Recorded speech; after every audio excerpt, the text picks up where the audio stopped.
साथीहरु अहिले जुन स्क्रिनमा तपाईले देखिरहनु भएको छ यदि तपाईहरु पनि यस्तै किसिमको भिडियो एडिट गरेर आफ्नो टिकटकमा अपलोड गर्न चाहनुहुन्छ भने यो भिडियोलाई अन्तिमसम्म हेर्नु होला। यो भिडियो मार्फत म तपाईहरुलाई यस्तो भिडियो कसरी एडिट गर्न सकिन्छ भनेर सजिलो तरिकाले सिकाउने छु। अहिलेसम्म तपाईहरु हाम्रो च्यानल नयाँ हुनुहुन्छ, च्यानललाई सब्स्क्राइब गर्नु भएको छैन भने कृपया च्यानललाई सब्स्क्राइब गरिदिनु र नजिकै रहेको बेल आइकनलाई प्रेस गरेर अल नोटिफिकेसन अन गरिदिनु होला, ताकि आउँदा दिनहरुमा यस्तै किसिमको मैले ट्युटोरियल लिएर आउँछु भने सबैभन्दा पहिला तपाईकोमा पुग्ने छ। अब ढिला नगरिकन हामी जाउँ भिडियोतर्फ। त्यो भन्दा पहिला यो भिडियोलाई एक लाइक गरिदिनु होला। साथीहरु, यस्तो खालको भिडियो एडिटिङ गर्नको लागि सर्वप्रथम तपाईहरु डिस्क्रिप्सनमा आउनु होला। डिस्क्रिप्सनमा मैले टिकटक भिडियो क्लिप भनेर एउटा लिंक राखिदिएको हुन्छु। जस्ट यसलाई क्लिक गर्नु होला। यसरी क्लिक गरिसकेपछि तपाईहरुको अगाडि यसरी खुल्ने छ। तपाईहरुले जस्ट यो एरोलाई क्लिक गरेर यो भिडियोलाई डाउनलोड गर्नुपर्ने हुन्छ। यहाँ डाउनलोड अगेन भनेको छ, किन भन्दा मैले पहिला नै डाउनलोड गरिसकेको छु। तपाईहरुले यसलाई कन्टिन्यू गर्नु होला। यसरी कन्टिन्यू गरेपछि तपाईहरुको भिडियो यहाँ डाउनलोड हुनेछ। यो भिडियो अहिले हामीले डाउनलोड गरिसकेको छौं। अब तपाईहरुलाई यो कसरी प्रयोग गर्ने भनेर म सिकाउन गइरहेको छु। त्यसपछि साथीहरु, तपाईहरु क्यापकट एप्लिकेसनलाई ओपन गर्नु होला। ओपन गरेर तपाईहरु न्यू प्रोजेक्टमा जानु होला। यहाँ तपाईहरुलाई म भिडियो देखाउँछु कहाँनिर रहेको छ। हामीले डाउनलोडको अप्सनमा जानु होला। डाउनलोडको अप्सनमा तपाईले त्यो भिडियोलाई भेट्न सक्नुहुनेछ। जस्ट यसलाई क्लिक गर्नु होला। यो भिडियो हाम्रो अहिले यहाँ आइसकेको छ, हामी देख्न सक्छौं। त्यसपछि साथीहरु, तपाईले यो प्लसको आइकन देख्न सक्नुहुनेछ। जस्ट यसलाई क्लिक गर्नु होला। यहाँ क्लिक गरिसकेपछि तपाईले यहाँबाट 5 वटा फोटोलाई सिलेक्ट गरेर जस्ट एड बटनलाई प्रेस गरेर एड गर्नु होला।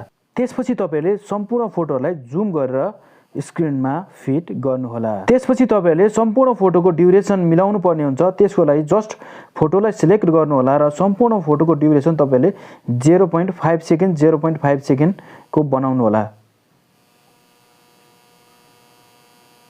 फोटोको ड्युरेसन मिलाइसकेपछि अब हामीले सम्पूर्ण फोटोहरुमा एनिमेसन एड गर्नुपर्ने हुन्छ। त्यसको लागि जस्ट तपाईहरुले यो तलको खाली ठाउँमा दुईवटा फिंगरले जुम गर्नु होला। यसरी ड्र्याग गरेर जुम गर्नु होला।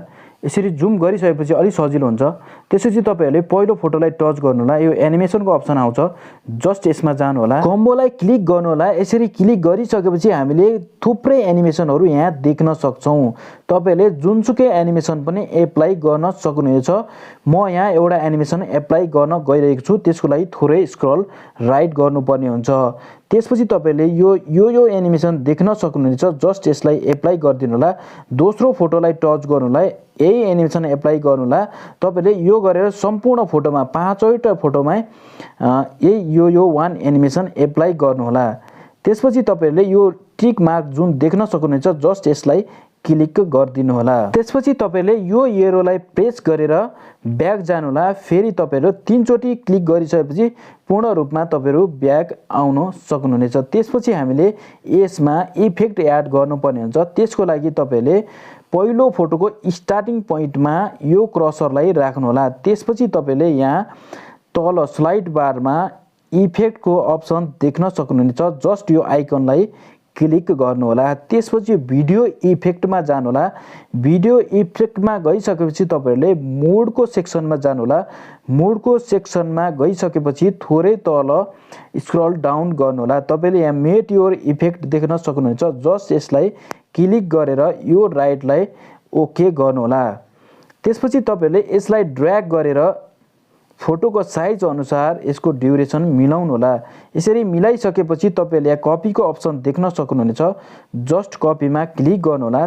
त्यसपछि फेरि कपीमा क्लिक गर्नु होला। यसरी सम्पूर्ण फोटोहरुमा तपाईले कपी गरेर यो एनिमेसन यो इफेक्टलाई एप्लाई गर्न सक्नुहुनेछ। सम्पूर्ण फोटोमा इफेक्ट एड गरिसकेपछि अब हामीले यसमा ब्याकग्राउन्ड म्युजिक एड गर्नुपर्ने हुन्छ। त्यसको लागि जस्ट यो एरोलाई क्लिक गर्नु होला। फेरि यसलाई क्लिक गर्नु होला। यति गरिसकेपछि हामी पूर्ण रूपमा ब्याक आउने छौं। त्यसपछि तपाईहरु भिडियोको स्टार्टिङ पोइन्टमा आउनु होला। भिडियोको स्टार्टिङ पोइन्टमा आइसक्नु भएपछि एड अडियोको आइकन देख्न सक्नुहुनेछ। यो प्लस आइकनलाई क्लिक गर्नु होला। त्यसपछि एक्सट्र्याक्टको फोल्डरलाई क्लिक गर्नु होला।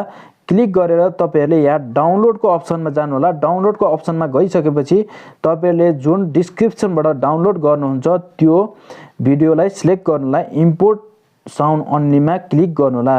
यो भिडियोको पनि म लिङ्क डिस्क्रिप्सनमा राखिदिन्छु। तपाईँले त्यहाँबाट यो भिडियोलाई डाउनलोड गरेर यसको साउन्डलाई मात्रै युज गर्न सक्नुहुनेछ। त्यसपछि तपाईँहरू भिडियोको लास्ट पोइन्टमा आउनुहोला। लास्ट पोइन्टमा आइसकेपछि यहाँ क्यापकटको वाटरमार्क रहेको हुन्छ, जस्ट यसलाई सिलेक्ट गर्नुहोला। सिलेक्ट गरेर यो डिलिटको आइकनलाई प्रेस गरेर यसलाई डिलिट गरिदिनु होला। त्यसपछि यहाँ माथि तपाईँहरूले यो एक्सट्र्याक्टको अप्सन देख्न सक्नुहुन्छ, यो हेरो, यसलाई जस्ट क्लिक गर्नु होला। क्लिक गरिसकेपछि यो 100% एक्सपोर्टिङ हुन्छ। यसरी 100% एक्सपोर्ट भइसकेपछि तपाईँले यो डनको आइकनलाई प्रेस गर्नु होला। यति गरिसकेपछि तपाईहरुको भिडियो ग्यालरीमा सेभ हुन्छ। साथीहरु, आजको भिडियो कस्तो लाग्यो, तपाईलाई मन पर्यो भने साथीहरुलाई पनि शेयर गर्नु होला र अहिलेसम्म हाम्रो च्यानललाई तपाईले सब्स्क्राइब गर्नु भएको छैन भने च्यानललाई सब्स्क्राइब गरेर नजिकै रहेको बेल आइकनलाई प्रेस गरेर अल नोटिफिकेसन अन गर्नु होला, ताकि आउँदा दिनहरुमा यस्तै किसिमको भिडियो मैले बनाउँछु भने सर्वप्रथम तपाईकोमा नोटिफिकेसन बज्नेछ।